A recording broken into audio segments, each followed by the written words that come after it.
What's up, everybody, and welcome to the new episode of Dev and the Bear. Today we're going to talk about PFL 6, Bellator 261, and UFC Vegas 30. We're going to start with PFL 6, where we have the main event getting kicked off with Denny Goltsov and Brendan Sales. Brendan Sales coming off a big win, and Denny Goltsov is going to be kind of the underdog in this one. I think he's really good. Yeah. But I think everybody's expecting Brandon Sales to win because Brandon Sales has a lot of power. Yeah, he pulled off that big upset over Muhammad Usman. Yeah. And that no one really expected, which I remember actually when that happened, I called it around for everything.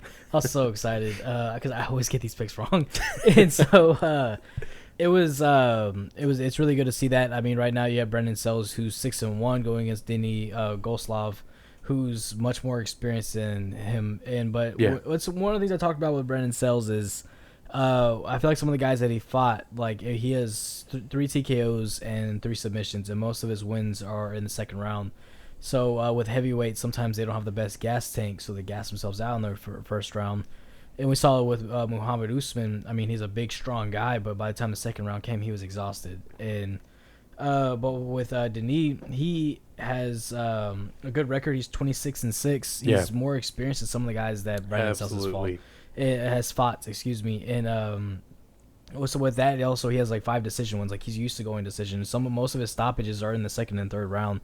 So when it comes with that, it's like I think Brandon Sales is in for a much bigger challenge than a lot of people are realizing. That being said, Muhammad Usman is a big test. Yeah.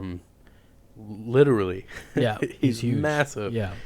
So I think Sales looking so good against Usman the way he did was a big deal. But I do agree with you. I think Goltsov is going to take it. Again, the experience. It doesn't matter how good you are if you're not experienced in so many aspects of the fight. As your opponent's going to win it every time. That's just how it is. Yeah.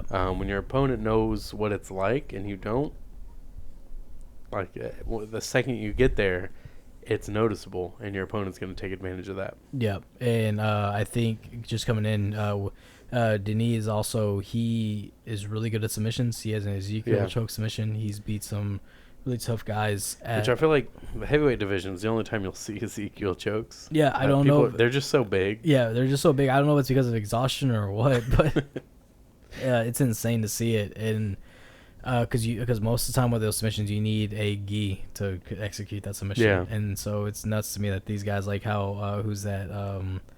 Alexei Olenek. He has like 2 or 3. And he's got several. Yeah, and I'm like, that's insane, dude. But with that fight, though, I just think Brendan Sales, I think what's going to happen is just the inexperience is going to show. I don't think Denis is going to be able to finish him. If he does, I think it will be by submission. But I think that one's going to end up with being Denis by decision, though. I'm going to say Denny Goltsov by a knockout. By knockout, you think? Yeah. Yeah. I think he's not going to need to take it to the ground. Brendan Sales might try to take it to the ground. Mm-hmm. But I think he's going to see that that's a mistake, and Goltsov's going to get him and knock him out. Yeah, it's going to be a good fight, though. This is honestly the fight on this fight card that I'm looking forward to. For sure, I think the most exciting fight. Yeah. The next fight we're going to talk about should be exciting, but unfortunately it's not. I feel like it's not going to be. It's Movlid Khabalayev against Lance Palmer. Lance Palmer is going to do his best to win that fight. Yeah. And as much as I hate to say it, Khabalayev's good. He's going to take it to the ground. Really he's going to hold him there, and he's going to pound him out. And that's the thing right now with Lance Palmer. Lance Palmer's a former collegiate wrestler. He has the wrestling credentials, but it's that he's just in his last fight with Bubba Jenkins. I actually missed that fight. You caught that one, right? Yeah. And how did Bubba Jenkins control that fight? Wrestling. Really? Like really generic wrestling techniques. They were good, don't get me wrong. Yeah. But that's how he won the fight. And so Khabalayev coming in, that's kind of what he does. He's got hands, but you don't want to strike with Lance Palmer. He's so fast and explosive. Yeah. I feel like Lance Palmer is a very well-rounded Michael Chandler. So I don't think Khabalayev's going to stay standing with him. Right. I think he's going to try to take it to the ground. Well, I think he does it. Looking at the rankings and stuff, though, so Kabalayev has 3 points, and Lance Palmer has 0. He never won. So with his one fight that's to get into the semifinals for the PFL tournament. So with that, Lance Palmer needs a first round. He needs a first round knockout or submission. Yeah. To get the 6 points to get him to the semifinals. And Kabalayev just needs a decision. Just a win. He just needs a win. He would knock out Shaman Moraes. Because he's up there with 5 points. Which Shaman just came off a win. Is Shaman in the semifinals? Yes, right now he's clinched a spot. What's that? If he's clinched a spot, he's in. So I think that makes for a great rematch. He's like the bottom 4. He's on the 4th. So well, if he's clinched a spot, that's his. Do you think? Well, no, that's what the word clinched means. Oh, so I probably you probably used the word wrong then. So he is 4th in the top 4 right now, but there's still one more fight that needs to happen in the featherweight division until and to see if he's clinched the spot. Okay, well, yeah. So when someone clinches the spot, that means early on they're one of the people or teams. They clinch that spot. That is theirs. Yeah, they're for sure going no matter what happens after that.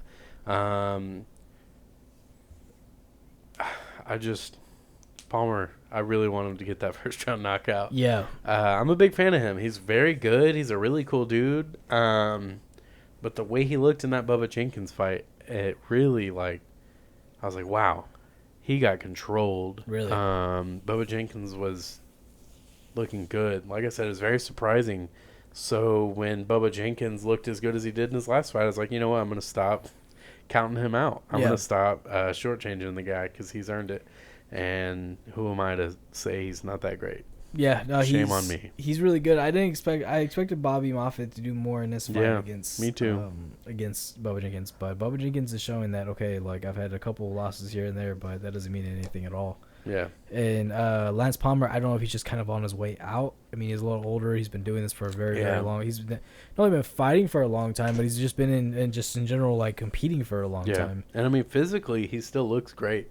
Yeah. His gas tank is great. He doesn't seem to get too tired. But I think just the younger guys are faster and maybe stronger. Yeah. So, and on to the co-main event of that card is you have Anthony Pettis taking on Rafael Manfio or Rafael Manfio. Rosh Manfio. Yeah, Rosh so Manfio. Sorry. It's hard to not want Anthony Pettis to win a fight. Yeah. It's really tough, but the guy he's going against is a younger dude. He looks really good, man, and he's undefeated right now as well. Where's he from? Excuse me, I'm sorry. He's 12-3. I don't know what that. Okay, I was going to say. It was the same guy I was thinking of. Let's see. He is from Brazil. Yeah. So he's also the younger fighter coming into this fight. He's 29. Yeah, he's coming off of a win. His last loss was back in 2020, about a year ago. And you have Anthony Pettis, who just really hasn't really found his footing since he's been gone, you know? Yeah. Well, now's the time, right? Yeah.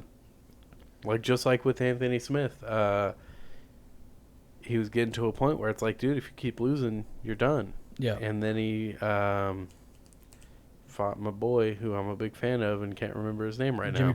Jimmy Crute. Yeah. And I was like, this is the time for Anthony Smith to win. And he did. So, Anthony Pettis, this is his time. If he doesn't take this chance to win, I can't see what he does anymore with his career. Yeah. Other than going to some small organization like WSOF, you know? Yeah. He's...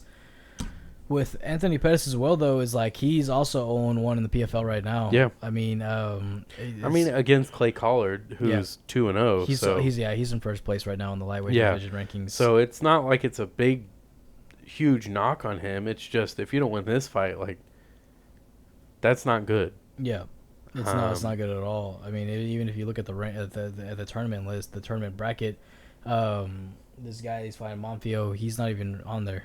Yeah, because he hasn't had a fight yet. Yeah, he hasn't had a fight yet, so I don't know really what's gonna happen with that. But if he doesn't get it, they already have guys who are eliminated from the tournament. And I think if he loses this one, he's eliminated. I'm pretty sure. Yeah, I'm sure. Yeah. So he's got to win. He has to win. Olivia Auburn Mercier is already eliminated. Yeah. Actually, I think almost everyone who won their fight that night is eliminated. Really? Yeah, except for Brendan Loughnane. I think everybody is eliminated. Chris Camozzi. He got eliminated too? Yeah, he's eliminated. Like, he didn't finish, right? Yeah. Yeah. And he needed a finish to be in the playoffs, and he didn't get it. So it's like everybody who won, it's like, good for you. Your opponent moves on. I wonder if some of these fighters care about being in the semifinals, though. Well, they have to. Yeah. The whole thing is for $6 million. Yeah. So if you don't win, you're barely getting paid. Yeah. I mean, I don't know, just something to think about, though, is some of these guys are like, fuck it. Like, I'll just live to fight another day. Or Yeah. I mean, I don't know. When you put $6 million on the line. Yeah. Maybe I'm just speaking this because I don't know money. But you put $6 million on the line, I'm going to fight tooth and nail. Yeah. I mean, I don't know, it's just something to really think about. With Anthony Pettis, though, like you said, if he loses this fight, he really needs to consider what his options are. Yeah, because that's not just PFL. That's your whole career. Yeah. When was the last time he won a fight at this point, you know? So Alex Morano. That's his last fight before he left the UFC. That's a shame. So, yeah, Alex Morano. Yeah, he's Dang, he left the UFC on a 2-fight win streak. Yep. He beat Cerrone, and then he beat Morano, and then he decided not to resign. That Cerrone knockout was the knee to the body, right? That was the first fight they had. The second fight went to decision. Okay. All right. Well, main event is going to be Kayla Harrison. She's going to be taking on Cindy Dandois, which I'm not sure if that's how that's pronounced. Close enough. But yeah. She's actually been in the UFC before. And Cindy Dandois, right? Yep. Yeah. And I don't think anyone is expecting anything except for a Kayla Harrison armbar in the first round. I am. What are you expecting? What's that? Yeah. Kayla Harrison's going to go out there and submit in the first round. I'm saying I don't think there's anyone who doesn't expect that. No, I'm with the masses on that one. Yeah. As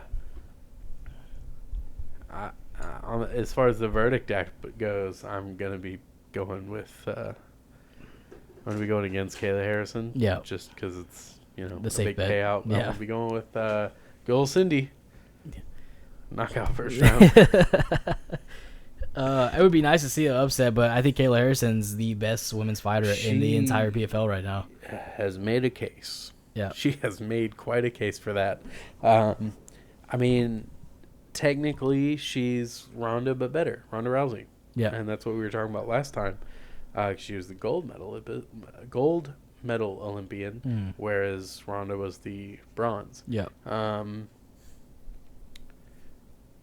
I think if she wins this, she should already be clinched, but if she wins this, I hope that she wins the semifinal, and I hope Claressa Shields wins the semifinal, and I hope they meet in the championship, because it's going to be the most hyped up fight PFL will ever have, I think. Yeah, I think so too. Two Olympians, and then when the right? fight actually happens... Claressa Shields is a gold medalist as well, right? Yeah. Yeah. So when the fight actually happens, and I'm so sorry to everybody who is going to hate me for saying this, Kayla's going to win first round armbar. Yeah. Against Claressa Shields. Unless Shields has improved drastically from that first fight. Because the way that she looked against Elkin is not going to fly against Kayla Harrison. And that's what, like, if you're a big fan of judo and jiu-jitsu, you're really going to be happy for that fight. But I think Kayla Harrison will win that fight. Yeah. And I don't see Kayla Harrison gassing herself out. I mean, there's levels to it, and I think Brittany Elkin is at the bottom level and Kayla Harrison is at the top. And that's not a... You know what? Fuck it. Yes, it is a knock on Brittany Elkin. I'm not even going to... I can't even sugarcoat that. Careful, man. What's she can do? She hear this and want to fight you. I'm not gonna say anything. I was gonna say something, but it's gonna sound like what I was gonna say would come off really vulgar. Careful. But I was like, let me just not say that. Anyway, Shields' performance. She looked great for a boxer competing in MMA. Yeah, she was very impressive. I was happy to see her get the win. Yeah, and on the ground, that's amazing. But for an MMA fighter, it didn't look good. No. She just, it's like, I wouldn't say she had like amateur level ground, but She went against a pro fighter who has good jiu-jitsu, was supposed to have good jiu-jitsu. Yeah, who held mount for 10 minutes. 17 minutes. Yeah. And so that's why... That's impossible, but I bet it happened. I was like thinking on my way to second once. The math checks out. Don't worry about it. But yeah, so it's like with that though, I see Kayla Harrison just getting the win on that. I see Kayla Harrison going all the way to the championship. I don't think anybody stops her. So yeah, I don't either. But I know that if it's her and Shields in the championship, it's more. Which I think PFL is going to try to make that happen. Yeah. But if that's what happens, it's going to be easily the most marketable fight PFL will ever have. Yeah. UFC wouldn't wishes they have an opportunity like that. Honestly, 2 gold medalists. 2 gold medalists. Yeah. One's from a different sport. Yeah. That's crazy. One's transitioning into MMA, and it has transitioned into MMA. Yeah. So yeah, it's man, crazy. I'm excited for that fight. Just the idea, but yeah. Bellator 261. It's a pretty big card. There's a lot to go into in there, but we're not going to do that. We're going to talk a little bit. There's some familiar names. Liz Carmouche. She was one of the first female fighters in UFC history. She was the first title challenger. Against Ronda Rousey, and she had a deep rear naked choke on Ronda. Mm-hmm. So that's crazy. That's the Gorilla. That's her fighter name. I don't remember. Gorilla. Anyway, she's got a fight on Bellator 261. Miles Jury has a fight on 261. That's exciting. I like Miles Jury a lot. He's on The Ultimate Fighter. He's just really good. He's good. I think he just when it came to the top competition, he just couldn't really hang with him. It's his striking, I think. I remember my first time watching him fight was when he fought Donald Cerrone. Yeah. And Donald Cerrone just didn't really beat the shit out of him, but like Miles Jury just ran the whole fight. Yeah, I was about to say, like, the level difference is very apparent in that fight. I'm happy to see that Liz Carmouche is having success in Bellator, though. I think she deserves it.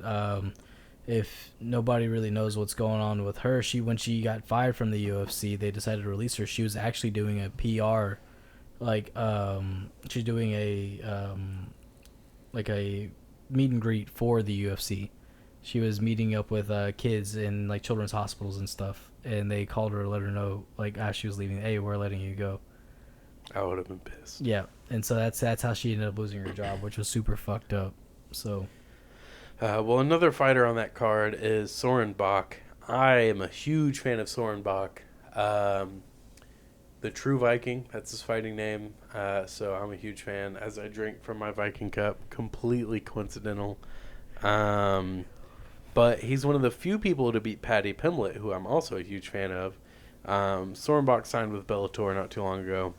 So Paddy Pimblett's in the UFC. I hope they meet again one day because they make for such a fun fight. They're both such well-rounded guys. They're both so confident. I don't think it gets any better than them two fighting against each other. I hope Soren Bach wins it. I see him making a big championship run. All I can say is that's a name to look out for. Be sure to tune in with that one. What? What's that? Real quick. You know, one thing that pissed me off about the PFL fights last week was they kept saying it would be on ESPN Plus, and it fucking wasn't. So the entire time I kept trying to pull it up, and then so a lot of people now, like, some people have cable, some people don't. Some people are just using streaming apps now. So it's like, how are you exactly supposed to know what it's supposed to be on? I went over to the ESPN Plus, and it was like, whoa, get in contact with your TV provider. And which, I mean, we have cable at the house, we have Xfinity, but still, it was like, what the fuck? Why are you advertising it to be on ESPN Plus when it's really not? It's, you know? So, yeah. I think it's hard if you're not, right now, if you're not Bellator or UFC, and you're not going to stream live on YouTube, which the prelims were streamed live on YouTube. But if you're not going to stream live on YouTube, it's hard if you're not going to do pay-per-view either. Yeah. I don't know why. Like, we had Fuel TV, we had Spike. Versus. We had all these different channels that would show fights, but not anymore. Access TV still does. Access, but they show nobody Legacy. watches TV. What's that? Nobody's on cable or TV anymore. So yeah. Is Access even on cable? I don't know. I don't think it is. At least so either. Anyway, the main event for Bellator 261 is going to be Timothy Johnson and Valentin Moldavsky. I'm a huge Tim Johnson fan. That dude's so fun to watch. It's a heavyweight fight. Check that one out. That one's going to be fun. Tim Johnson, first round knockout. Calling it. Yeah. Yep. He's fun to watch. He's such a funny, cool dude. Mm-hmm. I hope he wins. I don't know who Moldavsky is. He's really good. He's got good hands. Yeah. UFC Vegas 30. We're going to move into that right now. A lot of familiar names. And I feel like this is going to be this card isn't talked about much right now. And I don't know why. Yeah, no, there's just starting the preliminary card, you have Yancy Medeiros, he's the first fight of the night. Yeah, which we never got to talk about. What happened with Yancy? His opponent actually had COVID. That's why this fight has been pushed all the way since the last one we talked about him. And so even then, we have Ike Villanueva making a comeback. That dude's awesome. Charles Rosa is also on the prelims, which is crazy. After his last fight, I know I get the situation he's in, but I feel like he's a main card fighter at this point. Yeah. He should be anyway. He's so fun to watch. Yeah. And he's so good. His jiu-jitsu game is amazing. And so, they have Charles Rosa, Ike Villanueva, a fellow Houstonian. Yep. So he's gonna be fighting on that card, and I mean his last one was at the heavyweight division. He's fighting this one at light heavyweight. He won by knockout. Did you remember watching that knockout? Yeah. It's fucking dirty, dude. It was nice. And so you have Warley Alves also. Yeah. He's talked about it. He's actually doing pretty. He's in the right mindset now. He got in the UFC. Said he was really young when he got into the UFC. He just got very full of himself. Just lost track of everything and just. Was he on the Ultimate Fighter Brazil? Yes. He was. Okay, he was the winner. Yeah. And so, I mean, I don't know what happened with Warley Alvarez. I mean, when he got in the UFC, he was doing really good. He actually submitted Colby Covington. Yeah. So he just kept picking. He picked up a couple losses after that. I find that really funny. Yeah, I know. A Brazilian submitting Colby Covington. Yeah, dude. And what's that? But he just I don't know what happened. I guess he wasn't taking the training serious. He just like he said, and he picked up losses to guys like Kamaru Usman, James Krause, Randy Brown, Brian Barberino, which I haven't seen that guy's name in a while. Yeah, dude, he was knocking people out left and right for a little while. And so so it's good to see him back. He's talking about coming back and then making a serious run for the title. I mean, he beat one of the top guys in the division right now is Colby Covington. I do think Colby's a much different fighter since the last time they fought. Yeah, though. Colby would knock him out. I think if they fought again. Yeah. So. But yeah, so the main card is going to start off with Renato Moicano and Jai Herbert. Moicano's moved up finally, so I feel like he's going to feel a lot better. I think so too. In this fight, yeah. I think he takes it. I think so too. He's already taken a win since he's moved up to lightweight as well, and I'm sure that weight cut is helping him a lot. You remember when he was supposed to be a fill-in? I forgot which title fight it was, but he was there just in case somebody fell out, and he missed weight. And they were like, "Are you fucking serious?" And it was like, "Come on, man!" And you're literally just here just to make weight. That's it. And then you can't even make weight. But he struggled for a long time making weight, and it's good to see him at weight class where he feels much more better at. But so I don't see him beating any of the top guys in lightweight. I don't either.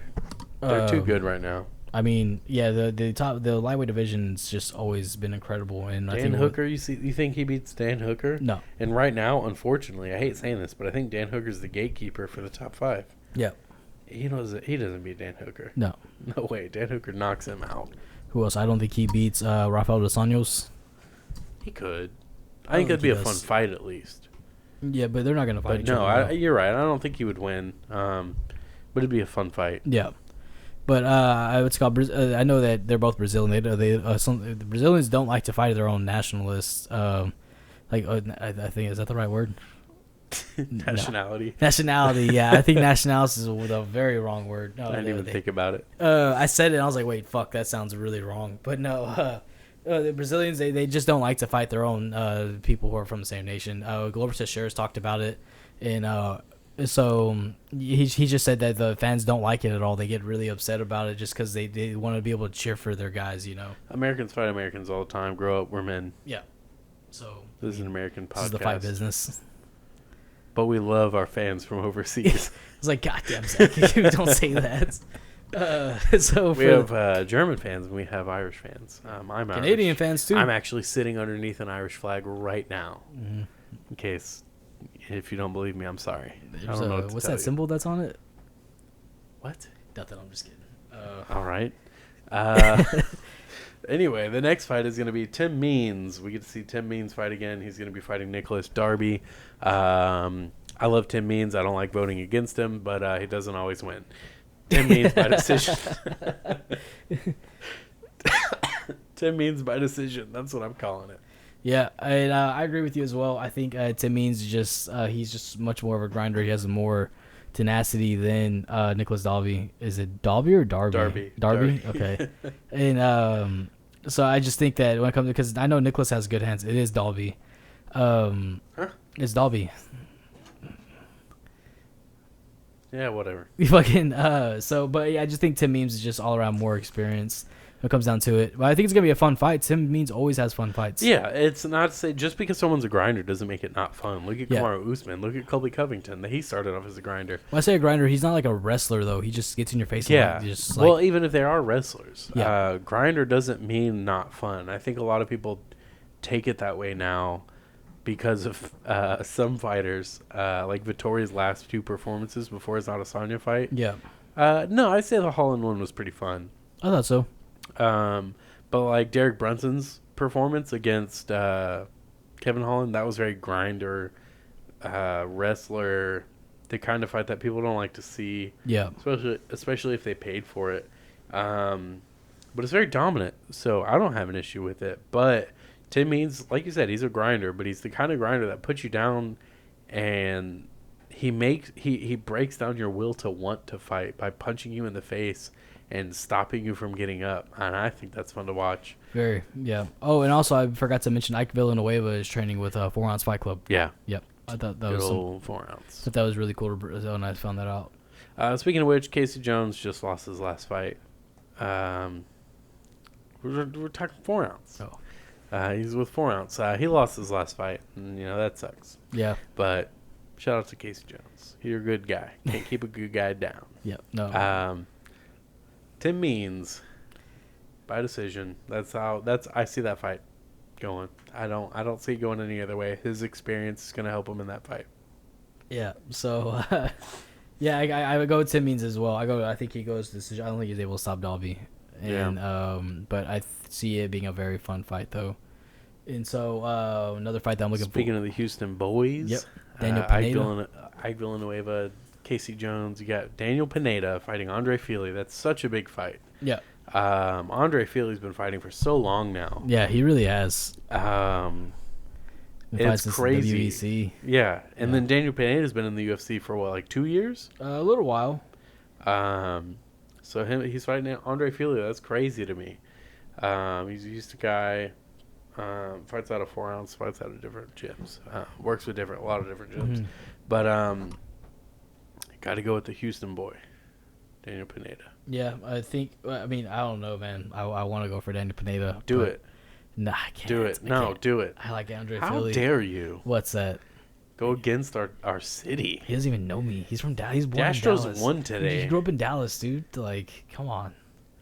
That's different, though. But I just I think Andre Fili is going to give Pineda the same struggles that these longer fighters give Pineda. I like Pineda a lot. Andre Fili's good. Yeah. His hands are freaking good. He knows how to box people. Yeah, and I think it's gonna be a fun fight though. Pineda likes to throw down, but I think Andre Fili I can't even say that he has more experience because you look at Daniel Pineda, he's 27-14. Yeah. He has plenty of fights just as much as Andre Fili does. I think he has more fights than Andre Daniel Fili Pineda does. first round knockout. So Andre Fili, I'm going by decision. So Daniel Pineda first round knockout by the Bear. Dev's got it Andre Fili by decision. Because I apparently hate my hometown. So, yeah.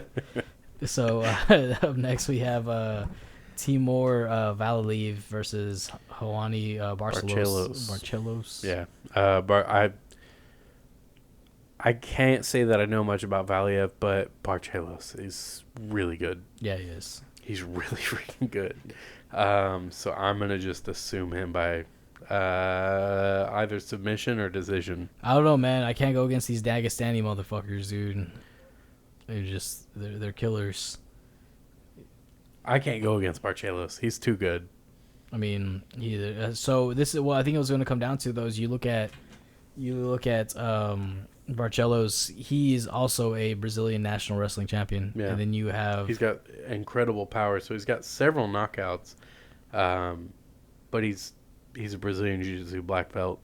He's got amazing ground game with his wrestling mixed with his Jiu-Jitsu. Yeah. But like you were saying, with Valiev being those Dagestani guys. Yep. You know what to expect, but it's gonna be just it's gonna be. I think it's gonna come down to who has the better striking, though. I could see that. I could see neither guy really wanting to go to the ground just because they know if I go there, even though that's my strength, I may have to kind of see how good that guy is. Barcelos is good though. Yeah. He's good on the ground. Or he's good stand up too. I gotta go with Timur Valiev, man. These Dagestanis aren't no fucking joke. I think this is the first card so far where we're very split. Yeah. I think so too. I think we were both on Moicano though, right? Yeah. I don't know much about Jay Herbert, and so I just really don't know how much goes. But well, then I'm gonna go Herbert. Yeah, fuck it. I'm going Hanato, second round triangle. All right. Yeah, we're going out there. He's gonna show off his jiu-jitsu. He's a fucking black belt. Do you know that? Yeah.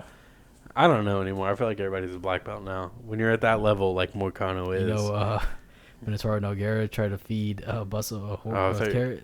He tried to what? He tried to feed a bus a carrot. Did you know about that? Feed a bus a carrot. Yeah, he thought it was a horse. You never heard Chael Sonnen talk about this? Okay, I was about to say, did Chael Sonnen talk about this? And he's like, I think him and Joe Rogan was like, didn't you say that about him? It's like, it's a true story. I swear to God, ask him. And I thought that was too fucking funny. Did Moicano get his belt from the Nogueira brothers? Let me check that out. Let me see who he's under. Anyway, so yeah, I'll go Herbert just for the sake of splitting things up. Even though nobody really commented yet about our talks about what considers something a dirty move yet. Yeah. For the listeners, I'm gonna go down the middle and say Herbert, you can be Moicano. I'm gonna be Tim Means. We're both Tim Means. Yeah. I don't want to move off Tim Means. I like Tim Means a lot. Yeah, it's hard not to. But Daniel Pineda, first round knockout. Den's got Andre Fili decision. Yeah. I don't think Philly's going to be able to stop Daniel Pineda. You don't? No. When was the last time Andre Fili stopped somebody? I think it was his first fight back. Who's that? Andre Fili? I'm going to have to look up, yeah. Because he was gone for a while, and then he came back and he won. We're moving back in the fight card, but... his last fight was against Bryce Mitchell. Well, yeah, nobody's going to beat Bryce Mitchell right now. These are the sounds of searching the internet. But yeah, so I think with Andre Fili, though, I don't know. I just feel like he's just better all around in a way. But Daniel Pineda is just like the same exact thing. He brings the fight to you, you know. Actually, excuse me, his last stoppage was in 2019 when he knocked out Shaman Moraes, who's actually on the PFL fight. Yeah, wouldn't you know? Anyway, so Barcelos, you got Fili, I got Barcelos. Those are two separate fights. I got Pineda, you got Fili, I got Barcelos, you got Valiev. Moving into the heavyweight in the co-main event, Tanner Boser stepping up to fight OSP last minute, Ovin St. Preux. That's a hard thing to do, fight OSP. He's just very good all around. Collegiate wrestler, very, very good technical striker. But Tanner Boser's a real heavyweight. Yeah. That's how I see this fight anyway.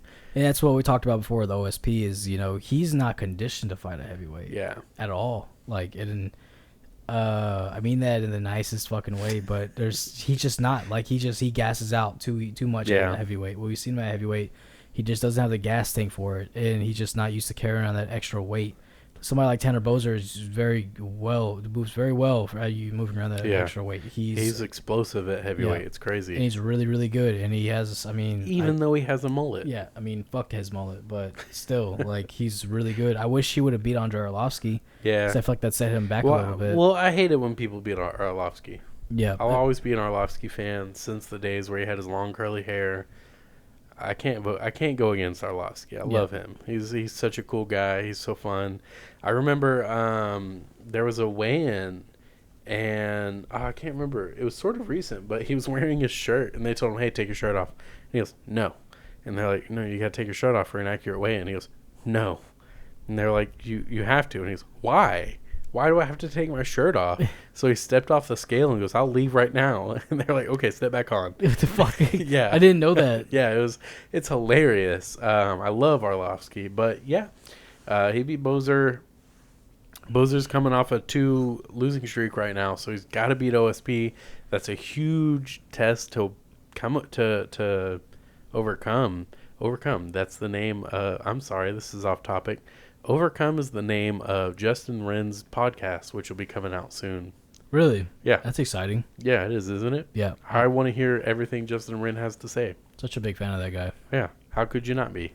Anyway, OSP, yeah. If OSP wins this fight, I think that's a big deal because he's now taking out big names, or at least people who are making names for themselves. And if he wins this fight, even though it was a last-minute fight, I don't know how much credit the UFC will give him for winning this fight. Tanner Boser is a big deal, and if you can get through his power, that says something. Yeah. Is he ready to fight Francis Ngannou? Absolutely not. No. But I think ready to move up? Yeah. I think he showed a lot of holes, especially losing to Ilir Latifi, to a guy that just took him down the whole fight, you know? So, it's just gonna be different. But I think Tanner Boser takes that one by knockout. I don't think it's hard to knock out OSP, man. I think he does though. I really it's hard do. to disagree. Yeah, but I think it's gonna be a second round knockout though. I don't think it's a quick one. I would like to see it be in the first round, but if not, because the thing is with both these guys though, if it goes to decision, it's gonna be a boring fight. I know that for a fact. I agree. Yeah, I think if it goes to decision, it's going to be OSP's wrestling holding Boser up against the cage on the ground or either standing. Yeah. Or Boser just being the naturally bigger guy holding OSP down. Yeah. So I agree with that for sure. So I'll stick with you and say Boser by knockout. Mm-hmm. So on to the main event, we have Cyril Gane taking on Alexander Volkov, which is a fight that we're both excited for. Volkov's I feel like he's the dark horse of the division. You know, he's really, really good. He's lost a couple times, but his losses, really don't reflect the type of fighter that he is. Well, let me ask you this. So, yeah, let me ask. Whoever wins this fight, Cyril Gane or Volkov, right? Do they fight whoever the winner of Ngannou and Lewis? No. That's number 3 and number 5, I believe, right? Yep. Who else would have the standing to fight for the title other than them? Stipe. Well, he just lost. Yep. But he was also the best heavyweight champion they've ever had, who's still active, you know? I agree, but does it seem like the UFC is going to give him that? No. I don't think so either. I think the winner of this is probably going to fight Stipe. Well, oh, you think? Yeah, I would agree with that. Yeah, I think that's kind of the thing is like I think whoever wins this is gonna fight Stipe, and you have other guys like Curtis Blades, but since he's got knocked out, we haven't seen him back. He's not talking any of his shit that he talks online. Same with Stipe. So, but Stipe was a champion though. Curtis Blades. Yeah, but Curtis Blades gets really, really close and gets knocked the fuck out every single time. I'm not a big fan of Curtis Blades. But I am a big fan of Cyril Gane. I am too. I'm French, Irish, and German since we're talking about my heritage. Mm-hmm. So I'm a huge fan of Cyril Gane. Right. Not just because of he's French, but because he is one of the most well-rounded heavyweights, I think, in UFC history. Mm-hmm. I think we were talking about this earlier. If he wins, if he gets taken down by Alexander Volkov, oh man, if he could slap on a real slick triangle choke or Yeah. armbar, I'd be like, that's incredible. Yeah. You just don't see that anymore. No. We saw it from like Stefan Struve, Frank Mir, but really no one else. Right. Right now, you got guys like Tom Aspinall who can get you in a submission. Yeah. But does Tom Aspinall stand and strike with Cyril Gane? No. Does he stand and strike with Alexander Volkov? No. So I think Cyril Gane's for sure one of the most well-rounded heavyweights. So I think him and Volkov makes for a really fun fight. Yeah. I think that's one of the really exciting ones people should be watching. And like we said at the beginning of this recording, no one's talking about it, and it makes no sense to me. Yeah, because this fight is going to determine where's the heavyweight picture going to lie. Mm-hmm. You know, excluding John Jones, because the thing is, John Jones doesn't want to fight anybody but for the title. Yeah. Which I get where he's coming from. But it's also like that's not how it fucking works. Yeah. You're new to this division. You are irrelevant to this division. And it's like, I know Dana White has done it with other fighters in the past, but look who he's done it with. Okay, he did with Daniel Cormier, light heavyweight to heavyweight. Yeah. Daniel Cormier never fought for the title because he didn't want to fight Cain Velasquez. They're friends. So it's like, okay, that one makes sense to go ahead and give. They gave it to Conor McGregor. Conor McGregor will be the biggest star in MMA to ever happen. And once you make it bigger than GSP, yeah, that's crazy. Yeah. And Conor way surpassed that as far as pay-per-view sales go. And with John Jones, it's like, you give him a heavyweight title picture right off the bat, but it's like he doesn't want to. He says, "Oh, between 8 to 10 million is too little," and it's like, okay, well now you're trying to pick your amount. You're already able to pick your fight, but now you're trying to pick your amount. Like you're kind of screwing the fucking pooch on this one. Like I don't know what else they need to do for you to take this fight. And which him and Stipe, I think, makes the most sense. But he doesn't want to fight Stipe. And he doesn't want to fight Stipe. Yeah. Dana even said that makes a lot of sense. Yeah. But for the time being, Cyril Gane, Alexander Volkov, that makes the most sense. Yeah. Where does John Jones fit into any of this? I don't think he fits anywhere. I think until he fights at heavyweight, it doesn't matter. Yeah. If that ends up being fighting for the title, cool, but I mean, I don't think you should be given things. Yeah, it's gotten to the point where it's kind of annoying tossing his name into the whole thing because it's like he doesn't want to fight. And you look at guys who have earned it, and it's hard to morally want to put him in front of them. Yeah, I mean, Cyril Gane has been fighting big names and looking really good winning against them. Yeah. So do we put John Jones against Cyril Gane? Now, if John Jones fought Cyril Gane, I feel like that fight would go to decision. Yeah. And I think John Jones would win it because of his reach and because of his speed. But the thing is, though, is like with the shape that John Jones is in right now, I know he's bulked up to like 255. True. We have no idea what he would look like. I think Cyril Gane has a better gas tank than him right now. Yeah. I mean, I couldn't disagree because we haven't seen John Jones' gas tank at heavyweight. So, again, like John Jones has no ground to stand on at heavyweight. Yeah. So how can you not only argue for a heavyweight title shot, which I understand, and if anyone tries to argue the amount, like you were saying, it's like if anyone tries to argue that, oh well, he's the greatest of all time, it's like this guy's been caught cheating like 4 fucking times, dude, and that's just not including the shit that happens outside of the octagon. So it has nothing to do with like your opinion, because your opinion doesn't add up into what's going on with the heavyweight picture. The heavyweight picture, where they wanted to do John Jones, but they said, you know what? Nah, fuck that. He's taking too long. We're not going to sit there and keep doing this. So they found guys that are deserving of this title shot. They found guys like Derek Lewis, who says, hey, fuck that. I'll take $8 million. Now, let me address one inconsistency with my opinion. I try not to be inconsistent, but GSP being given the title shot against Michael Bisping, it's GSP. Yeah. He's the greatest fighter of all time. Better than Anderson Silva, better than John Jones, better than Khabib. He's the greatest fighter of all time, in my opinion. That's why he was given the title shot. Yeah. And then he did exactly what Dana didn't want him to do. He won and then retired.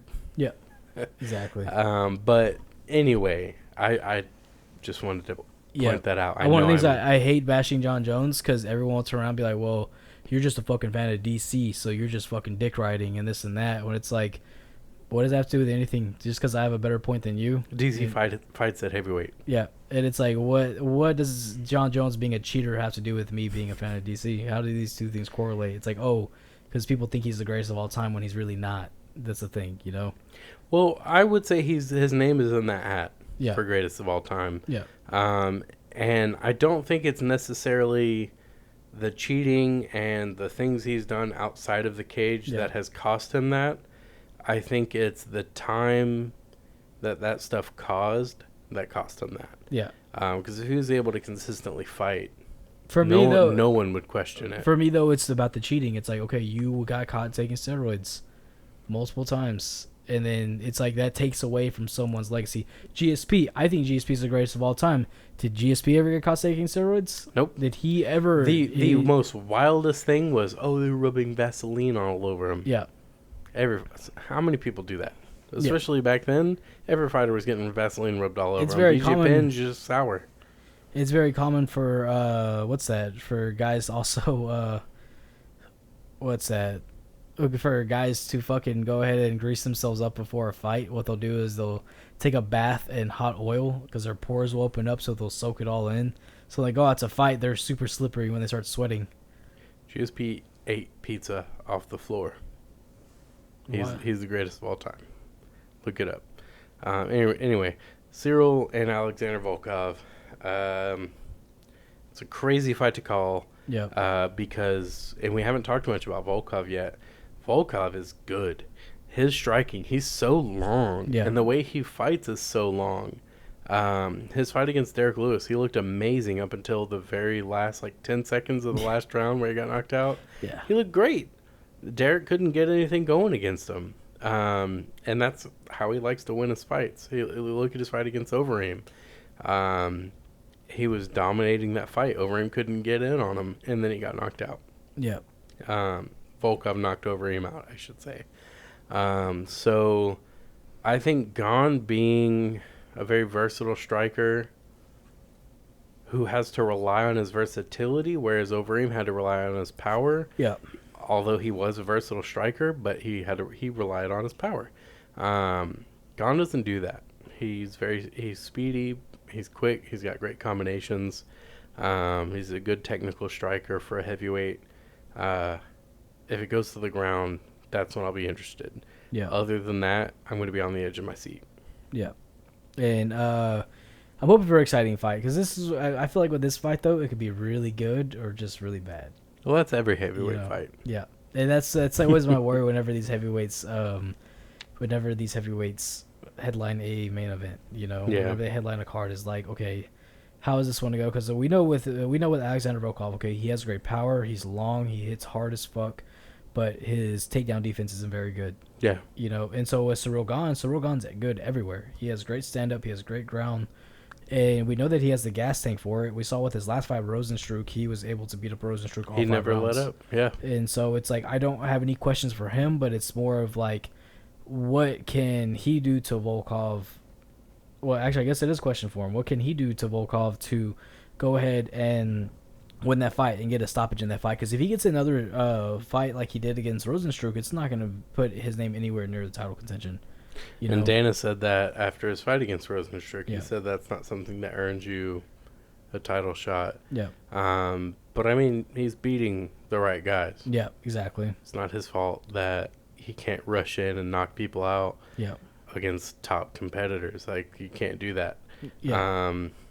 Volkov's hard. You can't rush in against Volkov. Fuck no. So, yeah, I get what you're saying. I agree. This fight may be a chess match. It may not be a big power heavyweight fight. It may be a chess match. Yep. I'm gonna be picking Cyril Gane though. I would think so too. I have to agree with you. You know what? Nah, fuck that. Alexander Volkov. Dan. Alexander Volkov. He wins by knockout. Probably the Mon ami. I will be picking Cyril Gane. 3rd round. He's not gonna. Cyril Gane's gonna get inside a little bit, but eventually Volkov's jab is just going to be too much, like it was for Alistair Overeem. He's going to break his nose, and then he's just going to eventually just pummel him out. I think Cyril Gane's going to be taking it to Volkov, and he takes it to the ground, and he beats out Volkov. I don't think that happens. I literally just said that Alexander Volkov doesn't have good takedown defense. Don't look at my verdict picks, they might be going for Cyril Gane, but still. I gotta get points, man. If you don't use the Verdict app, like really check out the Verdict app. It's fun. It's cool. You know, if they wanted to sponsor us, that'd be so cool. That'd be a lot cooler. Like, it'd be a lot cooler if you did. Like, it's just really cool betting without having to bet your money. You know? Yeah. It's just a good time. I mean, me and Zach text each other every Saturday night if we're not watching the fights together. We check our picks before the card we starts. Check the picks. We remind each other to score the rounds because you get points for scoring rounds. But you can also follow each other so you can kind of see how they're doing if you're not able to keep in contact with them. It's just fun. It's just cool as shit. And it's just it's friendly competitiveness, and you know, like, you'll have one really good week and the next week you'll do really bad. And I mean, the global scorecards, that's what they call it. The global scorecards, they don't matter, but you look at it and you're like, oh, everybody saw this fight this way. Yeah. And the Rory McDonald-Gleison Tebow fight, the global scorecards from the Verdict app, everyone had Rory McDonald winning that fight hands down. And Rory McDonald tweeted that. So. And what I really like about the Verdict app as well is just, like, it's not people who really don't watch the sport only watch just a couple, like, big fights, you know? Like, these are guys who enjoy watching and enjoy, like, scoring these fights and picking these fighters. It's not just for salads anymore. What's that? It's not just for salads anymore. No, it's not just for salads anymore. And so it's just you really and I really don't like calling people casuals, but it's really not for the casuals. It's something where it's like you have all these people that you get to come in and enjoy this app together and just make these picks and shit. So it's cool. Yeah, I think it's for anybody, but nah, fuck that. All right. I think this card's going to be tricky, though. It's going to be hard to pick people. I think all of these matchups are really good. Yeah. Even though we were pretty confident in our picks, at least some of them, I don't think it's that simple. I did terrible last week. Yeah. I thought I was doing great up until I wasn't. I woke up and I saw I missed the whole card. I was like, damn. I had to go back and rewatch them right after. My first three picks were all dead on. But then after that, I don't think I got a single one right. Pissed me off. I think I only picked one right fighter, and it was Sergey Spivak. Yeah, I had Olenek winning by decision, which a lot of people thought Olenek won. But I thought he won too. Doesn't matter. Oh. Judges said no. Polar bear, do it for the brand. Do it for the brand. So, yeah, man, heavyweight's just in a weird spot. Yeah, I was about to say, that's another heavyweight fight. Sergey Spivak, when is he going to be? Put him against Marcin Tybura again. Yeah, rematch to see who gets to break into the top 10, top 5 area. Who gets to stay relevant. But, no, I'm just kidding. I think Sergey is the much more relevant fighter. I think he's the much better fighter as well. He beat Tybura. What's that? He beat Tybura. Yeah, I don't think he's ranked above Tybura anymore, though. Which is crazy. Yeah. But Tybura is a little bit more active. Yeah. A little bit more exciting. I mean, with that win that he has over Walt Harris, it's like, okay, cool. You beat a guy that doesn't really want to do this anymore. Come on, man. Yeah. Chill out. Just being honest, man. I feel bad for Walt Harris all the time. Yeah. I'm sure he's great at plenty of other things, but I just think MMA is it's time to call it a career with what's happened with him, you know. And I know we talked about it before, but yeah, it's just rough. It's hard to make a comment on that. I just want to see him succeed. Yeah, I think he'd be a great coach. I think he'd be a phenomenal coach. I really do. I think he's mentally strong enough to be a great coach and to help push people. So, let us know your thoughts on the heavyweight division, because I do think it's a weird one. Because what happens, what we're looking forward at right now is the Francis Ngannou Derek Lewis rematch. What happens if Lewis wins that fight? Yeah. What happens? If it's an immediate rematch for Ngannou, the rubber fight, that just holds up the division. Yeah. And in the meantime, what does Stipe do? If Ngannou wins, do you give Stipe the rematch? And this is what we talked about too. Is like, I feel like with Stipe is, if he doesn't fight soon, he's going to lose all his relevancy. Yeah. And for him being there, and I understand he has a full-time job and he has a passion for being a firefighter, But it's like, look, man, like if you don't want to be at the top, if you don't want that belt back, then I mean, well, let's be real. Yeah, I don't think his firehouse is going, hey man, we need you here. Don't go fight in the UFC. We need you here. Yeah. They're like, hey, go. Hey man, go get that fucking title. But so yeah, I think he definitely needs to get a fight to end this year. I think it's about that time. I would agree. And him and John Jones really make sense, but that's not going to happen. No, John Jones don't want the smoke from a firefighter. But yeah, get it? Yeah, I get it. That's nice. Yeah, thanks, man.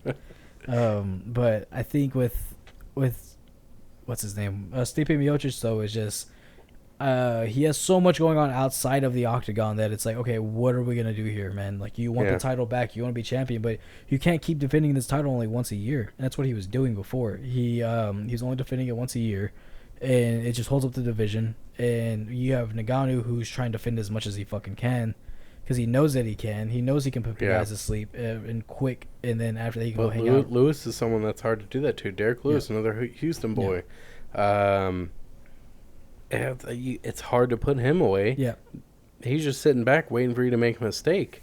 And then you have Cyril and Alexander Volkov fighting soon. So what happens there? What happens with Bozer and OSP? Yeah. What happens with Tybura? What happens with Spivak? Like, all of these guys are just kind of circling around Ngannou right now and watching to see what he does. Because the second he's done doing whatever it is he's trying to do, which is fighting Lewis right now, what happens? But I really feel like they're gonna do a rematch if Lewis wins, or a rematch if Ngannou wins with Stipe. I wish a fighter after a really vicious like Ngannou knockout, like a heavyweight fighter, would be like, "Yep, I'm going down to light heavyweight, guys. This is my official announcement." Just like joking around, that'd be really funny. I don't know. The heavyweight division right now is crazy. There's a lot of exciting guys there, but the way I see it, either result in the Francis Ngannou Derek Lewis fight holds up the division. Yeah, because there's going to be a rematch no matter what, I think. Yeah. And look, if they don't do a rematch with Stipe and Ngannou, if Ngannou wins, then you're probably going to have Stipe fighting Curtis Blades. And if Stipe fights Curtis Blades, that's either going to be a fun knockout for Stipe or a boring decision by Curtis Blades. Yep. So sorry for Curtis Blades fans. I'm not sure if y'all have seen that video, but please go look up on YouTube of a man calling Curtis Blades after his knockout loss to Derek Lewis, telling him he just got knocked the fuck out. And it's really fucked up, honestly. It's not cool at all. But yeah, it's pretty funny. It is funny. It's hilarious. And then after that, they called John Anik. Yeah. But yeah, no, if Blades fights Miocic, either one of them wins that fight. I don't think they should be fighting for the title, but I don't think Blades ever fights for the title. Well, what they'll probably do is if he beats Stipe, if they were to be matched up, they'd have him fight for a number 1 title shot. Yeah. And if he wins that fight, he'll fight for the title. But the issue is the title. What happens there? Like, if Lewis wins, they're gonna give Francis the rematch. I feel like Curtis Blades and Corey Anderson always got knocked out really viciously. Like, those two guys talk a bunch of shit, and they both get put to sleep really, really bad. Corey Anderson's actually really good, though. I do like him. But especially now that he's in Bellator. Yeah, and he's doing great. He's winning, and he's making a lot of money doing it. That's like every fighter should. Well, yeah, that'll be this weekend's card. I feel like it's going to be very exciting. Again, not very talked about, though. So make sure to check it out. Keep in mind Bellator 261 and Soren Bach. PFL. I think the PFL 6 card is going to decide a lot of people who are in the semifinals. Be watching. We will.